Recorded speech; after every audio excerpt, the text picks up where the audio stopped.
Basically, it boils down to the consumer can only name one or two realtors. If you're not number one or number two in the mind of your consumer or your database, you just don't exist. It's your job to make sure that they don't forget you. And so a lot of times we think, well, I'll just be active on social media. That's not enough. You have to do a lot more.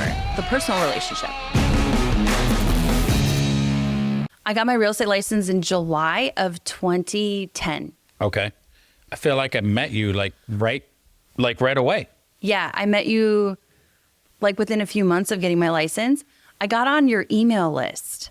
Okay. And you invited me to an event you guys were hosting at the Woodbury Library. And it was with Tom Atzett. And I think there was a title company there and a couple other people. And you were doing this, I don't even know what it was. But I was dating my husband at the time. And he was up in Fargo. And I was up in Fargo visiting him. And you had this event coming up. And I left my visit with him early to get back because I really wanted to attend. I just felt like I just need to be there. I don't know what I'm doing. I need help. This seems like this is a great opportunity to go meet other people. And I think that meeting or going to that training or whatever it was and meeting you changed the whole course of my career. Oh, that's cool. Honestly. Yeah. Because you told me about BNI and I got introduced to Courtney. I can't remember her last name, but Courtney, and she was the one that introduced me to Keller Williams, which also impacted my career. So it's funny how you've been with me from the very beginning, since the day or shortly after the day I got licensed. So I'm really grateful for you. Well, cool. Well, thank you. Well, look at you now. So yeah. Cool. So let's paint a picture here for our listeners on what your career has. You have a very unique journey. Yes. To kind of sitting here of being in it, being out of it, being in it, yeah. But always in the real estate world, but serving different areas. Yeah. So can you give us the Reader's Digest of what it looked like for your career? For sure. Got into real estate 6 months in. I joined the company that I'm with now, which is Keller Williams, and started plugging into all the training and quickly grew my real estate business. I had a lot of connections and I knew a lot of people. I just didn't know how to convert them or how to close them or what to do with them. And so I came to the company that I'm with and I learned how to convert leads. And so started off as an individual agent, did that for 2 years. And then I joined Jared Krenz and joined a real estate team. And we grew a real estate team and I was a buyer agent on that team. And it's funny because looking back now, I was converting internet leads at a high level. So I did that for a majority of my early career, which taught me a lot of things because when you're cold calling people that you don't know, you have no relationship with, you gain a whole new set of skills. So I did that for a few years. And then in 2016, I decided to transition into a leadership role. Well, before I did that, I actually came and worked with you here on your team for 9 months. Honestly, what happened was I burned out from being a buyer's agent.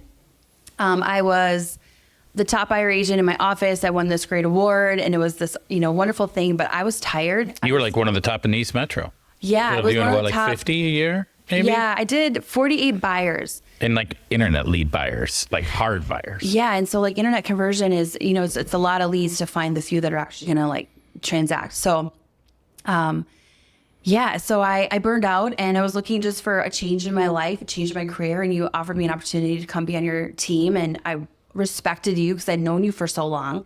I thought this could really be great. This is still in real estate, but I have more of a 9-to-5 job. Mm-hmm. So I did that for 9 months. And I don't know if you 1 month in. Yeah. Said hey, by the way, I'm pregnant. I'm yeah. So I got pregnant. So yeah. And that was, surprise. Woohoo, Yeah. And then I ended up going back to Keller Williams as a team leader and running a market center. I was running the market center franchise for an investor ownership group. And I did that for about 3.5 years. And then I went back into selling real estate in 2022. I decided to go back in full time. So in that time, you were a team leader. Yes. You were a performance coach, or I don't know what KW calls it, but yeah.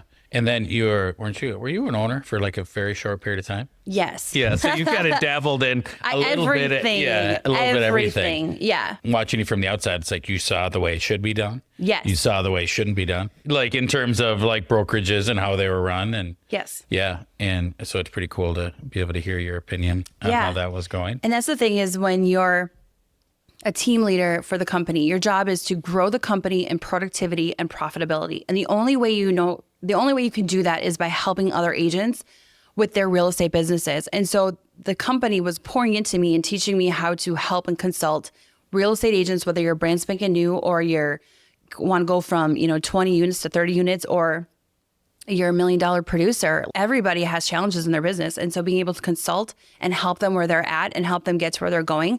So I got like a master's degree in real estate just because of the role I was in. So that has helped me tremendously now where I'm at today with my career and, where I'm at and where I'm going. And it's been great. It's been an amazing ride. I'm having the time of my life. That's awesome. Honestly. Yeah. I love real estate. Like, I think you'd be hard to find someone that loves real estate as much as I love real estate. And you've been on the board of the WWRA? Yep. Right? Mm-hmm. Which is Western Wisconsin Realtors Association. So you've got to see the background in that too. Yeah, I got to serve on the board for 4 years. It was a 3-year term, but then COVID happened. So they extended 1 of our years, which was great. But I got to go to like all the national conventions. I got to go to all the state conventions. And so I got to see like real estate, the bigger picture and what the National Association of Realtors does and how they actually advocate for home ownership rights. I don't think very many realtors know the impact that they have on our industry. They're the largest trade organization in our country.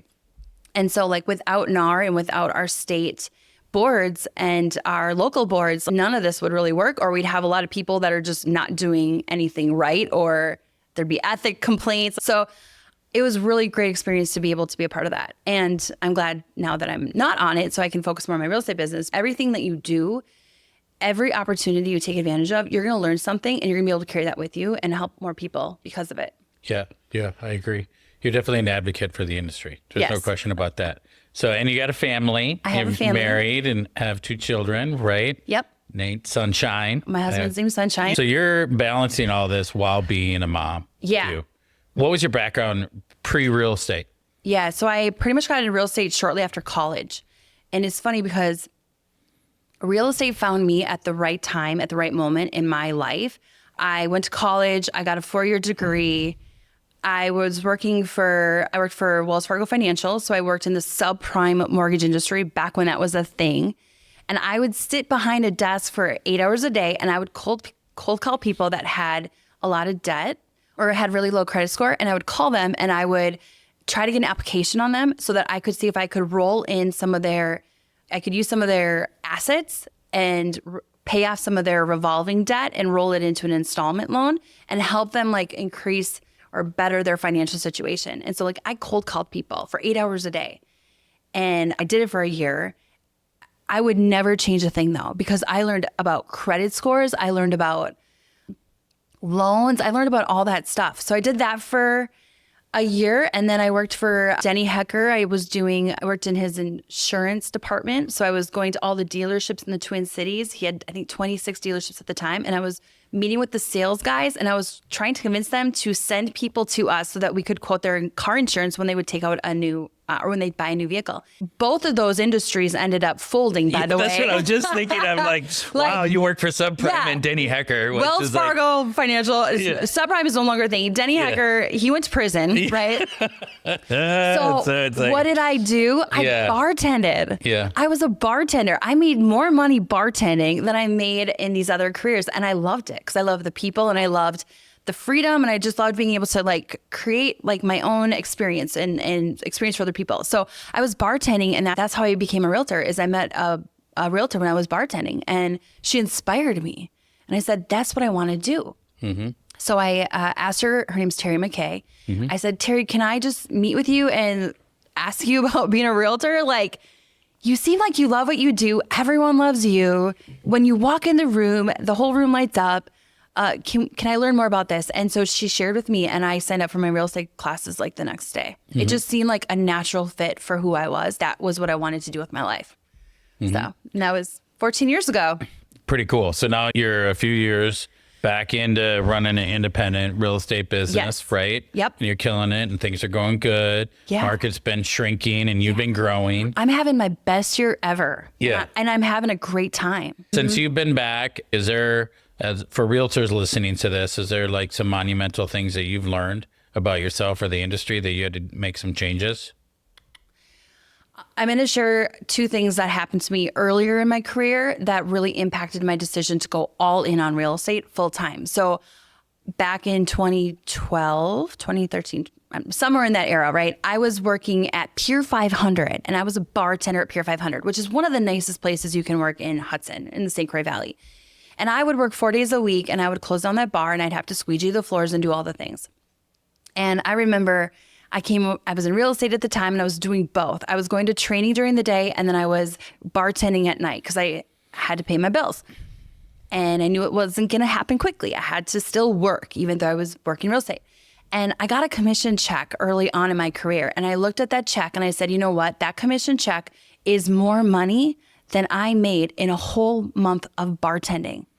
And I was working nights, weekends, my friends were going out and partying and I was like, I got to go bartend. And that was a defining moment for me. I'm like, if I could just do one commission a month, I could make more money than bartending. And I'm not having to stay up till 2:30 in the morning and be all tired and deal with people that had too much to drink. And that was a big moment for me. And the other moment for me was when my sister is a pilot and she is a first officer for Delta. She's an amazing human being. And her and I were talking about money. And this was probably like 5 or 6 years into my career. And I was making more money as a real estate agent than my sister was as a pilot. And I didn't have to go to all the flight schools and all the training and do all, like she had like $200,000 in student loan debt, like all these things. And I thought, this is such an opportunity to create the life you want in real estate with no barriers. You just have to put in the work. And that is where I'm at today. So I think since coming back into real estate full time in 2022, the biggest thing that I have learned is that your business is all about your database. When I burned out from real estate, I threw up my hands. I said, buy real estate. And I went out the door and I never looked back. I didn't have a database. I didn't care if I got referrals. I gave up my real estate license. I was done with real estate. Now I look back at it and I said, well, that's because you were converting internet leads, Lisa. That is the hardest part of the business is if you're working with people that have no idea who you are, it takes a long time. It takes a lot of touches. So it's all about the database. And that's the biggest thing is I have an amazing database. I'm plugged into it. I'm communicating with it. I'm constantly adding to it. And that is really where my business is coming from, is my database. I love it. I love it. You can teach a master class on how to do that to be able to scale it up that quick in a couple of years. I was just having a conversation this morning here about that our business is over 50% past client referral because it's all about systematically engaging relationships. It's all about the relationships. Yeah. So it's like system with the personality or process with the personality. Yeah. We like to say that we have a process of how to be in touch with people, but you got to have a personality that is at least appetizing to them. Yeah. So people just don't have that personality trait. And I saw that when I was a new agent. I was 25 when I got started. I was the youngest person in my office at the time. And I was the only one that stuck with it in 2010, 2011, actually. Most of the people that had joined, or all the people that had joined, either never sold a house or they got out. Mm-hmm. And I was the only one that stuck with it. So they gave me the Rookie of the Year award, which was great because I love that, right? I would see these old school realtors and like these suit and ties. And I'm like, you're kind of boring. Like, I'm young. Like, I'd want a realtor that's like having fun, but I want someone that's an expert, but someone that can laugh and joke with me. And that's what I visioned for myself was an expert in the field, but also someone that was fun to be around. Mm-hmm. And people wanted to live in my world and hang out with me because we would laugh and have fun. Yeah, I love it. I love it. Yeah. I think, in real estate, it's the classic Pareto principle, 80-20 rule, right? Yes. Like that 20% of the people are doing 80% of the business. Yeah. It's because they've learned how to build a business and engage relationships. Yes. And I talk to a lot of agents, on a weekly basis. Sometimes we're in communication with 50, 70 agents in a week. Yeah. And so I get to see a pulse. And I would say, since the industry slowed down dramatically, sales are down 40%. And I talk to so many agents that are like, there's nothing going on and there's no business. And then I ask them what they're doing, and this is their game plan. Yeah. Oh, Yeah. And I'm like, so what are you doing? They're praying like, away. Yeah, just Hoping pray, something hope and falls in my pray. lap. Hold my breath. Yeah. Maybe they'll call me. Yeah. It's like they don't call, they Yeah. don't text, they don't email, they don't do any outbound engagement. It's like, hopefully they call me. It's like, I can't believe my past client sold their house and they never chose to work with me. It's like, well, did you ever call them? No, but I see them in the grocery store. Or it's like, that's your business plan. It's like, the reason you suck is your plan sucks, right? Like, your business sucks because you suck. Like, Yeah. like it's hard for people to fathom that. It's like, but if you don't do anything, yeah. right? They aren't just gonna, you're not owed your past clients to come back to you. And the not truth owed is anything. someone else will market your Yes. past client eventually and steal them away from you. Yes, Or they it's will. just like the last realtor they met, they will work with that person. So especially in today's NAR compensation change world, Yeah. people are now going directly to the listing agents a They lot. are, and they shouldn't do that. Yeah, but they are. They and we're hearing a are. ton of that. So then it's like, oh my gosh, Yeah. if you're not in touch with your clients, Yeah. for the agents that have a database and have past clients, new agents, it's different. Yeah. If you're a seasoned agent with lots of clients and you're not doing anything to be in touch with them, I kind of think like shame on you, right? Like, Well, and that was the thing is when I was a team leader, I was watching, I had about like 100 agents in the office and I was, meeting with them. I was talking with them. Like I was in their business with them. We were going through P&Ls. And so I got to like see in depth. And I would see the agents that were doing client events, that were doing all the things that they tell us to do, they were blowing it up. So it was like, if you just stay in touch with people. NAR did a study and they asked consumers, if I ask you how many real estate agents can you just name off the top of your head? Basically, it boils down to the consumer can only name one or two realtors. And so the game becomes, if you're not number one or number two in the mind of your consumer or your database, you just don't exist. And it's your job to make sure that they don't forget you. And so a lot of times we think, well, social media is going to, I'll just be active on social media. That's not enough. You have to do a lot more, the personal relationship. social media is probably 5% of it. Yeah. Unless you get like some sort of super intricate plan. Yes. Like how you're DMing and like constantly. Some but people most do. people, Yeah. some people do, but like most don't. That's like one it's in a not my 100. style. Like, Yeah. I don't know. I'd much rather be face to face or like talk to someone, or like that's really where I thrive, is face to face relationships. Mm-hmm. Just because I don't like being on camera, but I'm doing this, so I'm getting used to it. Right? Yeah, you're doing great. So, Yeah. Okay. So right now, what do you see fall 2024? Like Yeah. just to put a box on where we're at. Rates are dropping, which is really it's kinda exciting. nice to see. Yeah, Yeah. but we're seeing houses sit, which is fall. Like, we got to be clear about that. Like every fall, houses sit. Like that's not abnormal. But what are the biggest challenges that you're seeing right now for sellers? Pricing can be challenging, because we're using comps that sold in the last 3 to 6 months to price these homes, but that might not be the price where the market's at today. Buyers are being very particular, taking their time. And if they don't absolutely love the home, they're not going to make a move on it. So I think for sellers, it's just pricing and being, priced competitively to sell quickly. Mm-hmm. I think that's probably one of the biggest challenges for sellers. And then two, there's just like so much information being thrown at consumers, and even like a real estate agent, like you're constantly bombarded with information. It's hard to like determine like, well, what's the best course of action for me? Like, what should I do? Right. Mm-hmm. And that's where like you really need to have a hyper local neighborhood expert to help advise you and guide you, because everybody's situation is so different. Yeah, it makes sense. I just saw one recently where we've seen listings that were overpriced. Yeah. And then the houses have been sitting a long time. Yeah. And then I've seen savvy listing agents that have actually underpriced, right? And then what happens?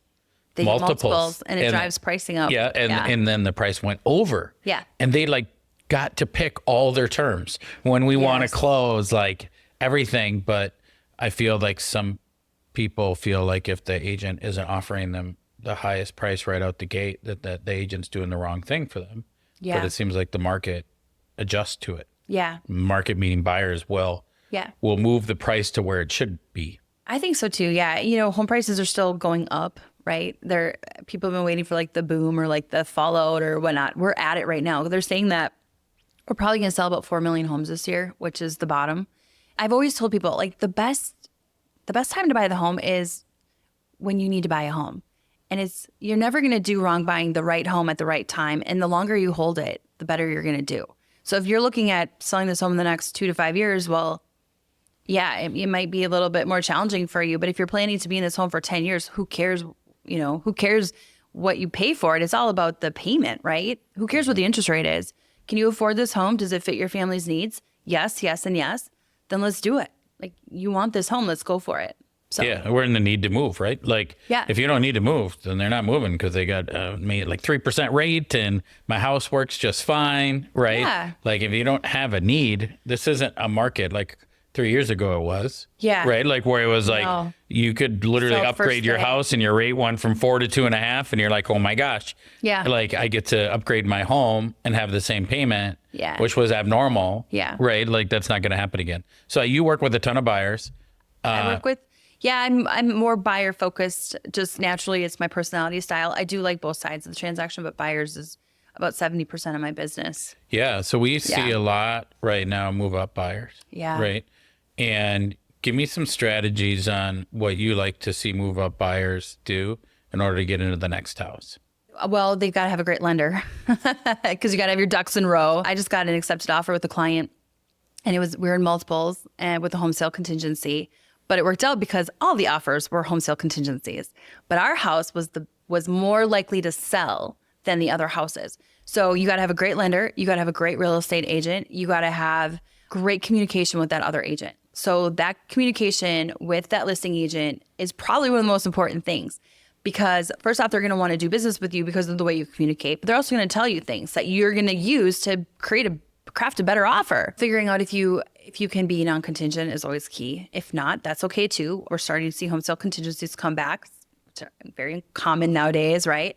And just really helping like create a plan. So, okay, we're going to write this offer. We're going to get this offer accepted. We need to get your house on the market within 6 days or 7 days.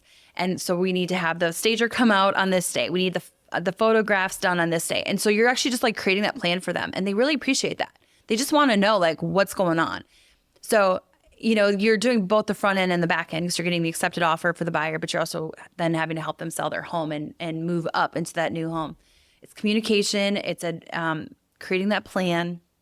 It's moving quickly, like moving really quickly. I carry my laptop with me everywhere. I will pull over on the side of the road and craft a counter offer if I need to. And it works. Like you will get offers accepted because you move fast. And sometimes you have to. You don't really have a choice. Yeah, we had one that together. situation. Yeah, like where you literally like pull over to the side of the road. I pulled did a over to the counter side of the offer road. because the person's like, I have to lock at Today. this rate, because that was when like rates were first coming down. Yes. And I think we ended up locking them like 1% lower Yeah. from when they got pre-approved to when they locked. Yeah. So they were like, I can afford this house at this rate. And you're like, accepted. And I'm like, lock. It's kind of funny like how that one worked out. It worked out Like, great. Yeah. And it's that willingness to do that though. It's that willingness to do whatever it takes to help your client win.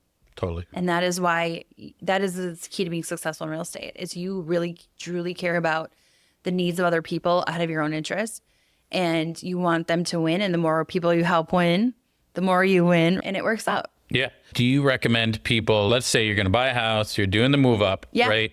Should they get pictures taken early, and should they get all that stuff done before they make an offer on a new home? It really depends if the house is ready. Okay. Because If the house pictures- is ready. How about that? If the house is ready, absolutely. Okay. Yeah. So then they can go on the market right away. Yeah. Yeah. I think that, it's always awkward if it's like fall and you have like, lush green grass, or it's crazy like when it's summer and you see a listing that has pictures with snow in it. Like, don't be that realtor. Like, just match your photos to the season that you're in. So it doesn't look like it's been sitting there or whatever. But yeah, you just move quickly. You get the house ready. I'm boots on the ground. So I'm helping my clients move around stuff, helping them get the house ready, really coaching them through every step of the process. Yeah. Yeah. They need help. They just need to be told what to do a lot of times. They're like, tell me exactly what to do to get my house ready. Okay, here's what we're going to need to do. I feel like you always have a positive attitude.